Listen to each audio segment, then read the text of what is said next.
Welcome to Still Point 1210, where we pause together to breathe, to reset, and to rise. Each still point unfolds in 3 gentle movements. A 7 to 10 minute meditation to settle the body and the breath. A 15 to 20 minute reflection to open the heart and the mind.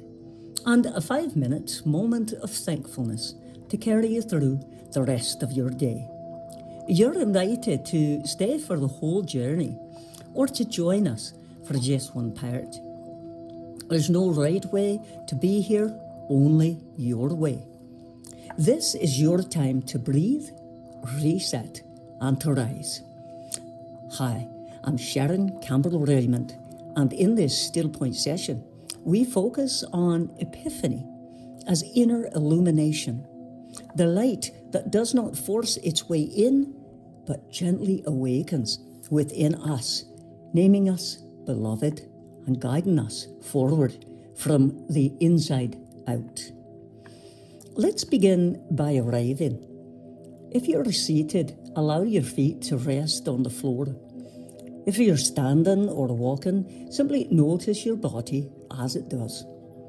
There's nothing to fix, nothing to achieve, just arrive. Now let's move from the thinking mind and into the sensing of the body and bring your attention to your breath. Not changing it yet, just noticing. Notice the rise and the fall, the gentle rhythm that's already there. And if your mind is busy, that's okay. We're not trying to stop thought. We're simply shifting attention from thinking to sensing, to feel the body as it's breathing. Now let's lengthen the exhale and begin to gently breathe in naturally with it extended. And as you breathe out, let the breath fall away slowly. At the very bottom of the exhale, pause, just for a moment. Not a strain, not a holding, just a soft pause. And this pause matters because the nervous system reads it as safety. It's a signal that nothing is chasing you, nothing needs immediate response. As the exhale lengthens, the body shifts out of survival mode and into peace. Let's try that again. Inhale, easy and unforced. Exhale, slow and full. Pause gently at the bottom and stay with that rhythm for a few breaths. Now, bring your awareness to the center of your chest. You don't need to imagine anything. Just notice the space of your heart. And as you continue breathing, especially pausing at the bottom of the exhale, allow breath and attention to settle there. This is coherence, when breath and heart and mind begin to move together. You might feel warmth or ease or simply steadiness, or you might feel nothing at all. All of this is okay. You are not trying to create a feeling, you are allowing alignment. And as we prepare to return, keep the breath gentle and natural. Notice the room around you, the sounds, the light, your body grounded where you are. And carry this rhythm with you, especially that gentle pause at the end of the exhale. It's available anytime, in a conversation, and a moment of stress, in the middle of an ordinary day. And when you're ready, let your eyes open if they were closed and return to the steady, coherent, and present. If this is all that you have time for, thank you for joining with me today. If you want midweek inspiration and reflection, stay with us. Let's keep going. There is a kind of knowing that doesn't arrive through effort. It doesn't come because we finally figured something out or pushed ourselves hard enough. It comes quietly, often when the body softens and the inner noise settles. It arrives not as an answer, but as a recognition. Epiphany, at its deepest level, is not about light appearing somewhere far away. It's about light awakening within the human heart. The Gospel of John gives us language for this mystery. In him was life, and the life was the light of all people. The light shines in the darkness, and the darkness did not overcome it. Notice what John does not say. He does not say the light is imposed. He does not say the light overwhelms or conquers.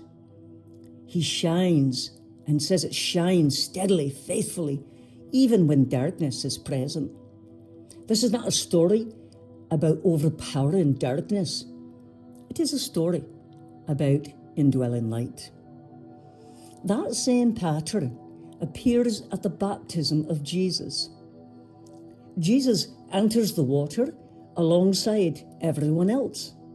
No spectacle, no separation, and then a voice speaks, "You are my beloved." Not after achievement, not after proven worth, but before anything else unfolds. Belovedness, my friend, is not earned. It is revealed. And the mystics understood this long before our modern neuroscience found the language for it. Julian of Norwich, writing in a world marked by plague and fear and uncertainty, did not imagine God as distant or demanding. She wrote of God as near, as sustaining, as intimately woven into human life. For Julian, divine love was not something we reach toward. It was something that holds us even when we do not feel strong enough to hold on ourselves. She famously wrote, "The fullness of joy is to behold God in all." To behold is not to analyze, it is to see with the heart. And that kind of seeing begins not in the mind, but in the body. This is where the practice of coherence matters. When we slow the breath, especially when we lengthen the exhale and pause gently at its end, the nervous system receives a message. You are safe. You are not being chased. You do not need to brace yourself. That small pause at the bottom of the exhale is powerful because it interrupts urgency. It tells the body that it is allowed to rest. And when the body rests, the heart and mind can begin to align. And this alignment, heart and brain coherence, is not a spiritual trick. It is a biological reality that opens the door to spiritual awareness. When breath and heart and mind move together, perception changes. Not dramatically, but reliably. You may notice that your thoughts soften, that your reactions slow, that something steadier begins to take root inside of you. This is not imagination, it is integration. Epiphany often unfolds this way, not as a flash of insight, but as a dawn, a gradual brightening, a sense that you are more grounded, more present, more yourself. And from that place, something important happens. Identity settles. We live in a world that trains us to do the opposite. We are taught to prove ourselves, to earn rest, to justify our worth through the productivity or resilience or I'm fine. Really, I'm fine. Even our spiritual lives can become another arena for performance, but baptism, this epiphany, tells us a different story. Before Jesus teaches, before he heals, before he endures the wilderness, a voice names him beloved. That voice is not limited to history. It still speaks, not always audibly, but through moments of inner clarity, through a deep sense of righteousness, through a quiet knowing that says, this is who you are.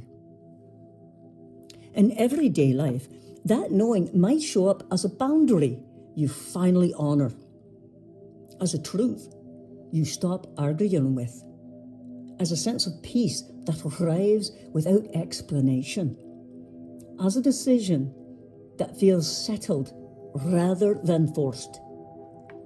It might come while walking or washing dishes or sitting quietly at the end of a long day. This is what the Celtic tradition intuited when they spoke of Christ's presence in breath and earth and water and ordinary moments.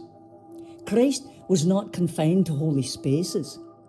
Christ was woven into daily life, not hovering above or dwelling within it. John's Gospel says the Word became flesh and dwelt among us, not briefly, not conditionally, dwelt.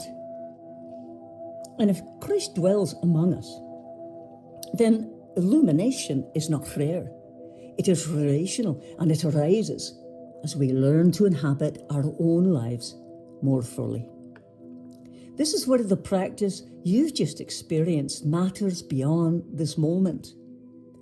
That pause at the end of the exhale is something you can return to anytime, in a tense conversation, in moments of grief, in the middle of a busy day. It is a way of remembering yourself back into coherence.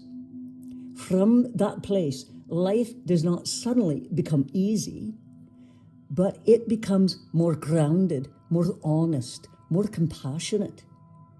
Epiphany does not remove darkness. It teaches us where the light lives. And light, as Scripture reminds us, is not overcome by the darkness.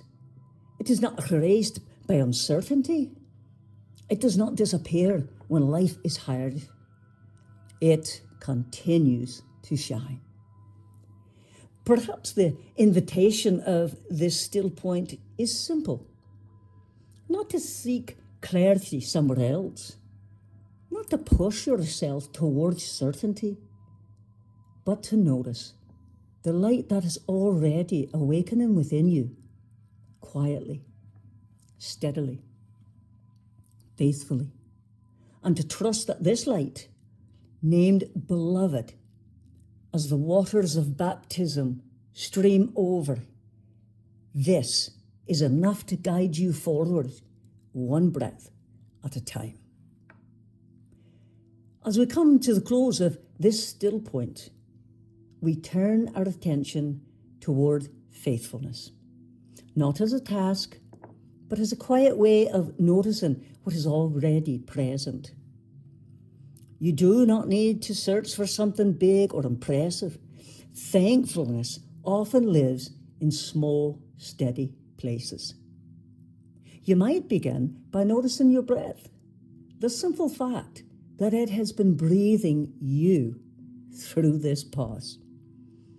You might feel gratitude for your body doing its best to support you today and every day, even if it feels tired or imperfect. Perhaps there is a moment from this still point that you want to hold on to, a sense of ease, a softening, or simply the relief of having stopped for a few minutes. You may want to name something from your own life, a person who steadies you, a place that helps you feel like yourself again, a small kindness that mattered more than you expected, There is no need to force gratitude. If nothing comes right away, that's okay too. Sometimes thankfulness begins simply by acknowledging where we are. And as you prepare to return to the rest of your day, see if you can carry one small awareness with you. A breath, a pause, a quiet sense of inner steadiness.